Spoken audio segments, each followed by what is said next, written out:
ఒకరోజు చంద్రకాంతం దీర్ఘంగా ఏదో ఆలోచిస్తూ ఉంది. అది చూసిన సూర్యకాంతం చంద్రకాంతాన్ని ఇలా అడుగుతుంది. ఏమైందే అంత దీర్ఘంగా ఆలోచిస్తాన్నావు? ఏం లేదత్తమ్మా, మన ఊరి పెద్దలందరూ ఈ న్యూ ఇయర్ కి జైంట్ కేక్ కాంపిటీషన్ పెడుతున్నారు. ఎవరైతే అన్నింటికంటే పెద్ద కేక్ తయారు చేస్తారో వాళ్ళకి 1,00,000 రూపాయల బహుమతంట. ఎలాగైనా నేను ఆ కాంపిటీషన్ లో గెలిచి ఆ పైసలు తీసుకోవాలి. దాని గురించి ఆలోచిస్తున్నానత్తమ్మా.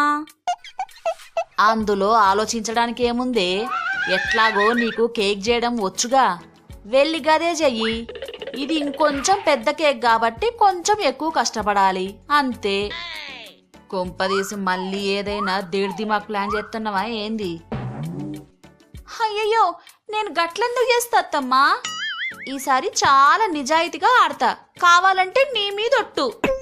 వామో ఒసేయ్, నీ కష్టం ఏదో నువ్వు పడు, నా మీదెందుకే ఒట్టేసుడు, నన్ను చంపకే తల్లి అని అక్కడి నుంచి వెళ్ళిపోతుంది. చంద్రకాంత మనసులో ఇలా అనుకుంటుంది. ఇప్పుడు అంత పెద్ద కేక్ చెయ్యాలంటే మస్తు ఖర్చు అవుతుంది. ఇప్పుడు ఏం చేయాలి అని ఆలోచిస్తూ ఉండగా చంద్రకాంతానికి ఒక ఐడియా వస్తుంది. తను వెంటనే ఒక పెద్ద బలూన్ తీసుకొని దాన్ని ఊది పెద్దగా చేస్తుంది. ఆ బెలూన్ పైన క్రీమ్ పోసి దాన్నే కేక్ లా తయారు చేస్తుంది. అది చూసి తనలో తాను ఇలా అనుకుంటుంది. వాహ్ వాహ్, క్యా బాత్ హే! కొంచెం ఖర్చుతో కొంచెం టైంలో ఎంత పెద్ద కేక్ చేసినా చందు ఇస్ ద బెస్ట్.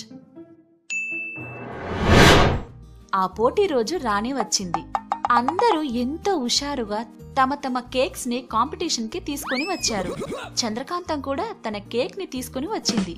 అంత పెద్ద కేక్ చూసి అందరూ ఆశ్చర్యపోయారు. వాళ్ళు ఒకరికొకరు ఇలా గునుక్కుంటున్నారు. ఏందే అంత పెద్ద కేక్? ఇంకొకరు, ఏందిది, అమ్మో ఎంత పెద్ద కేకో అని అక్కడ ఉన్న వాళ్ళందరూ నోరున వేళ్లేసుకున్నారు.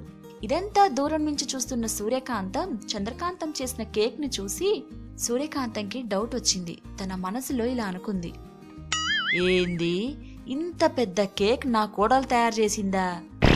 దానికి అంత సీన్ లేదే, ఏదో గూడుపుటాని చేసింది, గదేదో నేను కనిపెట్టాలే అని తన ఇంట్లోకి వెళ్లి తన మ్యాజిక్ గ్లోబ్ తీసి ఏం జరిగిందో చూస్తుంది. చంద్రకాంతం బెలూన్ ని ఊది దానికి క్రీమ్ పూసి కేక్ లా మార్చడం చూసి సూర్యకాంతం షాక్ అవుతుంది. తనలో తాను ఇలా అనుకుంటుంది. అమ్మ నా కోడలా, జనాల్ని మోసం చేద్దామనుకుంటున్నావా? నీకు గిట్ల కాదే, పైగా నా మీదే ఒట్టేసినవు, చెప్తా నీ సంగతి అని అనుకుని సూర్యకాంతం ఆ కాంపిటీషన్ జరుగుతున్న ప్రదేశానికి వెళ్తుంది. అక్కడ జనాలంతా గుంపులుగా చేరి చంద్రకాంతం కేక్ ని చూస్తూ ఉన్నారు. ఆ ఊరి పెద్దలు మైక్ లో చంద్రకాంతంని విన్నర్ లా ప్రకటిస్తారు. అది విన్న చంద్రకాంతం ఎంతో సంతోషంతో ఆ చెక్ తెచ్చుకోవడానికి స్టేజ్ పైకి వెళ్తుంది. అప్పుడే సూర్యకాంతం ఒక పెద్ద గుండు సూదితో ఆ కేక్ లోపల ఉన్న బెలూన్ ని పొడుస్తుంది. దాంతో ఆ క్రీమ్ మొత్తం అందరి ముఖాలపైన, కేక్లపైన, డ్రెస్సెస్ పైన పడుతుంది. దాంతో వాళ్ళు ఎంతో ఇష్టంగా చేసుకున్న కేకులు, వేసుకున్న కొత్త బట్టలు పాడైపోవడంతో వాళ్ళందరికీ కోపం వస్తుంది. చంద్రకాంతంని కోపంగా చూస్తూ ఇలా అంటారు. మమ్మల్ని ఇంత మోసం చేస్తావా? నీ వల్ల కేకులన్నీ ఖరాబైనాయి అని అందరూ తనని తిడుతూ ఉంటారు. తనకి ఇచ్చిన చెక్ కూడా రిటర్న్ తీసుకుంటారు. అప్పుడు అక్కడికి వచ్చిన సూర్యకాంతం వాళ్ళందరితో ఇలా అంటుంది. ఒక్క నిమిషం ఆగండి. ఏంది అందరూ మా కోడల్ని తిడతాన్నారు? తప్పు మీలో కూడుంది అని అంటుంది. అది విన్న జనాలు ఆశ్చర్యపోయి ఒకరి ముఖాలు ఒకరు చూసుకుంటూ ఉంటారు. అందులో ఒకరు ఇలా అంటారు. మేమేం చేసినామమ్మా?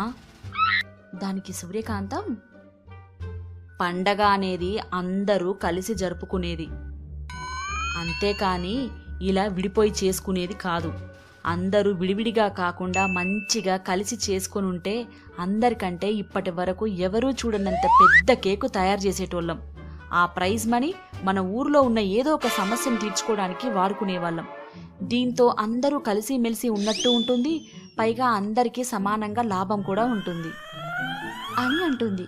అది విన్న జనాలు సూర్యకాంతం ఆలోచనని మెచ్చుకుంటూ చప్పట్లు కొడతారు. వెంటనే అందరూ కలిసి ఒక పెద్ద కేక్ తయారు చేసుకుని న్యూ ఇయర్ ని ఎంతో సంతోషంగా ఊరంతా కలిసి జరుపుకుంటూ ఎంజాయ్ చేస్తారు. అప్పుడు చంద్రకాంతం సూర్యకాంతం దగ్గరికి వచ్చి ఇలా అంటుంది, చాలా థ్యాంక్స్ అత్తమ్మా, ఈరోజు మీరు టైంకి వచ్చి నన్ను సేవ్ చేసిన అత్తమ్మా. కానీ నాకు ఒక్క డౌట్ ఉంది అత్తమ్మా, ఆ బెలూను ఎట్లా పేలిందా అని. దానికి సూర్యకాంతం, ఏమోనే, ఎవరికి తెలుసు, బహుశా ఎవరో ఒకరు గుండు సూదితో దాన్ని గుచ్చిండ్రో ఏమో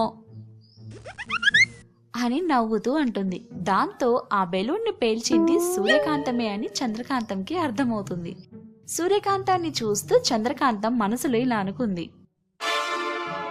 హా, ఇంత ఖచ్చితంగా చెప్తున్నావంటే ఖచ్చితంగా అత్తమ్మా ఇది నీ పనే, చెప్తా నీ సంగతి అని అనుకుంటుంది.